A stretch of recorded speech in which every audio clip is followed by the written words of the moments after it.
That was a real one.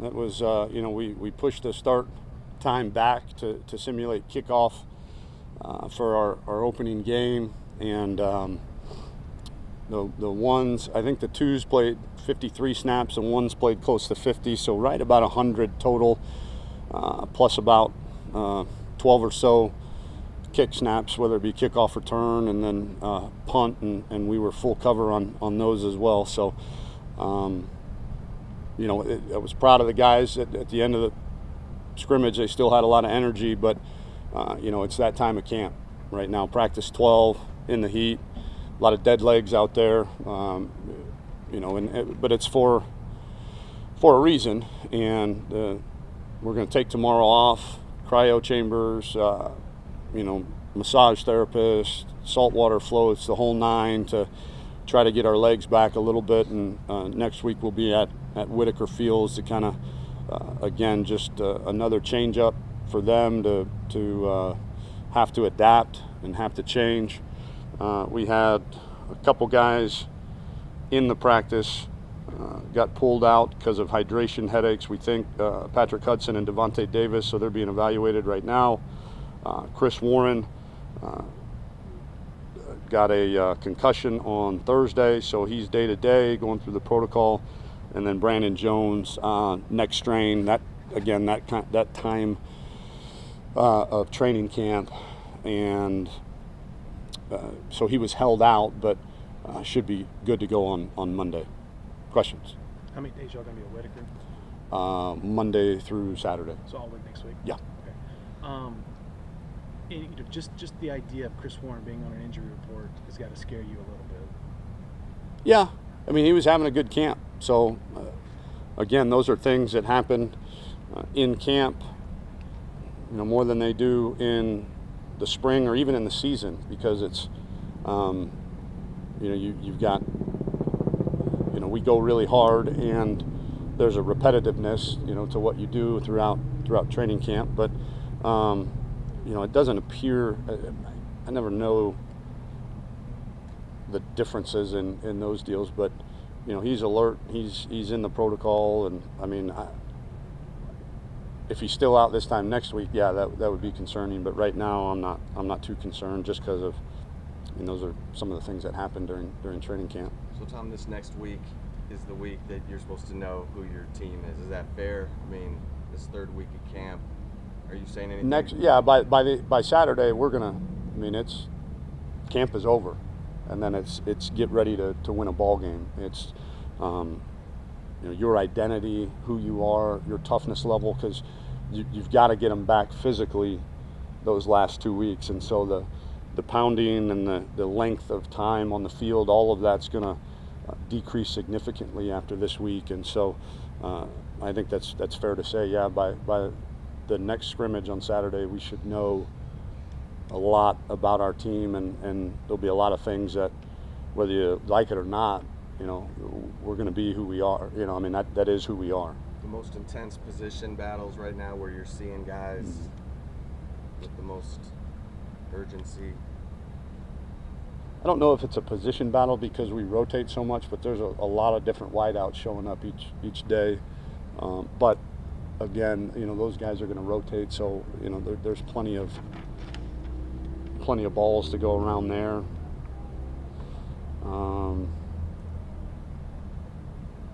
That's probably the biggest one. Flip side is, what are you worried about? The position you're worried about right now?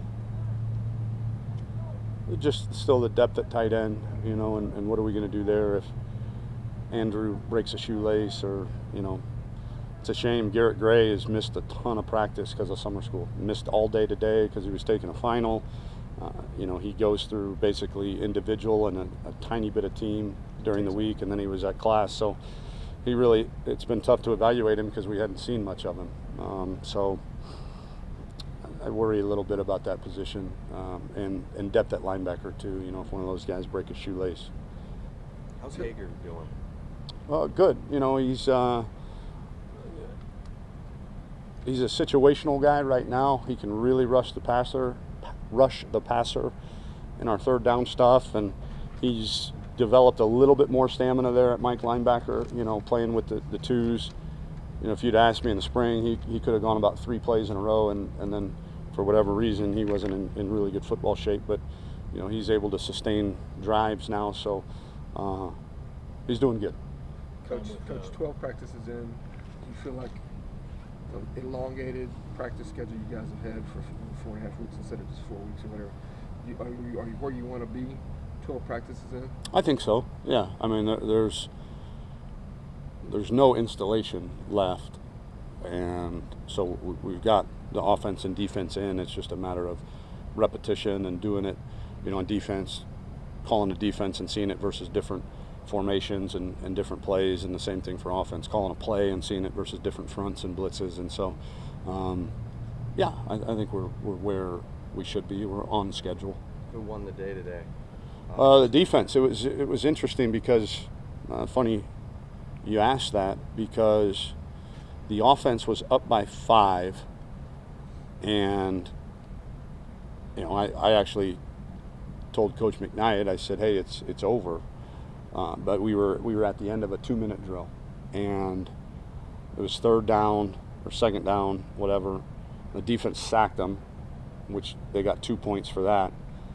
And then there's 4 seconds left, tried a last play, and didn't get it, so 3 points for getting them off the field. So that tied it up, actually. And then so we put the ball down on the 2.5, and you know, one play to win, and the defense stopped them. So it was good to see them rally back from what I thought was basically over at that point. So the defense is 2-0. So the defense is 2-0, which is a good thing. Right. Can you tell us the play on that goal line? Who made? I don't even know who made the play. I know it was an inside zone. Deshaun stood him up. Going back to last spring, I mean, you guys ended your spring game kind of the same fashion with defense making a big stop in the goal line. I mean, what is your defense kind of showing you these last 2 scrimmages? We're getting better in the red zone. You know, that was an area in the spring that was a concern for us, but you know, we're getting better. We're not where we need to be, but you know, these guys, so much more so than in the spring. They're running and hitting, and again, today was one of those, give us everything you got. I know it's not going to look like you're 100%, but we know what your 75% is. We know what it should look like.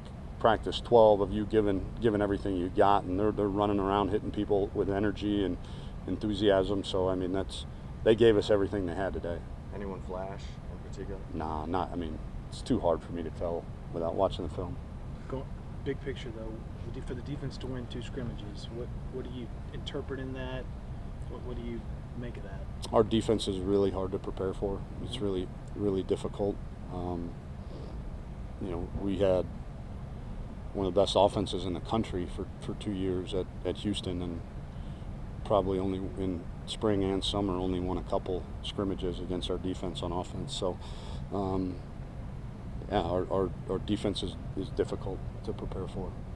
Coach, Chris Warren, he's kind of been banged up really most of his time here, but you also have Kyle Porter's a little bit banged up, and of course Kirk Johnson's recovered. Do you have any concern about that running back room at this point? A lot, yeah, I do, because our 2 true freshmen that we're going to count on, they had a rough go of it this morning.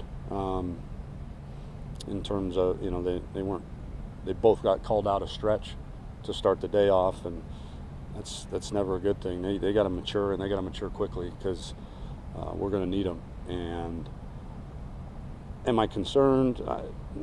No, but again, it's kind of the Chris Warren question. We still got 3 weeks.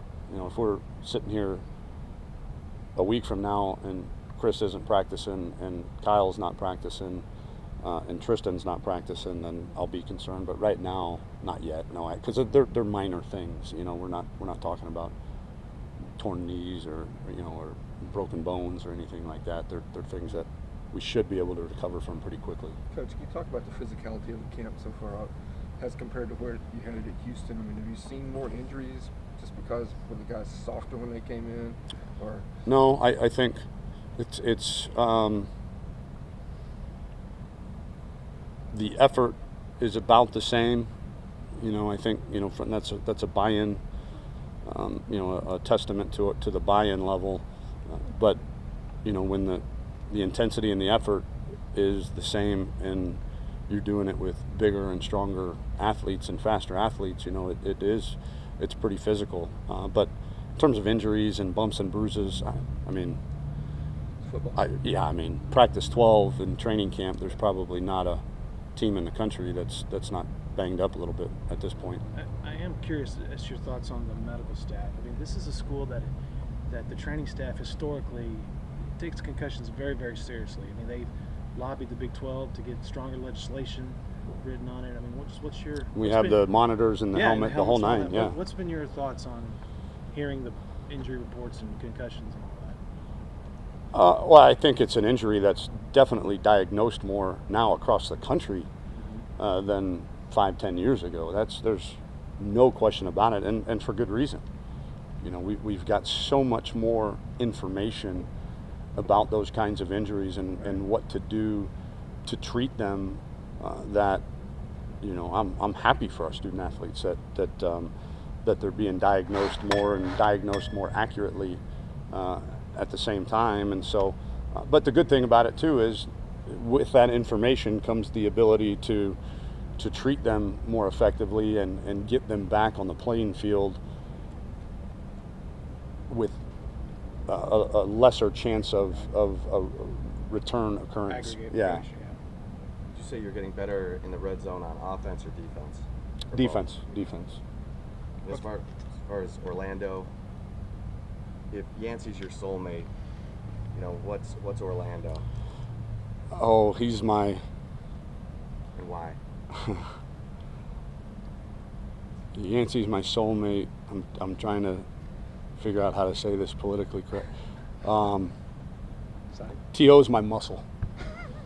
T.O.'s the guy I want walking down a dark alley with me on my side, should that occur. So we have the same exact philosophies on how to play defense and how to play football and how to motivate players and how to, you know, develop that culture of toughness. And, you know, when you see the guy, there's really, you know, here's a guy that grew up in the steel town of Pittsburgh, Pennsylvania, and played for Barry Alvarez at Wisconsin, you know, early in Coach Alvarez's career, and went to a Rose Bowl, and those were some really, really physical teams. And so, you know, just the way the guy was raised, there's probably no secret to, you know, why his personality is the way that it is. Two last ones. Tom, in terms of the quarterback situation, has there been anything of note this week? Just in terms of maybe No, it's, Sam had a good week. Sam made some strides, and will continue to get reps with the ones. He was the one in the last 2-minute drive that was the quarterback with the ones, and got him down to the 4-yard line. Now we didn't punch it in, but you know, he has made a lot of strides in the last 4 or 5 practices. Last one. Do you expect to name a starter by the end of next week? I would think so, yeah, because I do think going into that Monday of kind of we're introducing Maryland, you're going to want the guy that's going to be the guy to be the guy. Now, that's a lot of guys in one sentence. But I don't know, you know, if Sam continues the trajectory that he's on, and it's not that Shane's playing bad. He's not. Shane's playing well, but Sam has played better. So we'll see where we are at the end of the week, and if it's too close to call, it's too close to call. But you'd like to, I think, ideally, kind of settle into somebody going into that Monday of the next week. Thanks, Coach. Thanks, guys.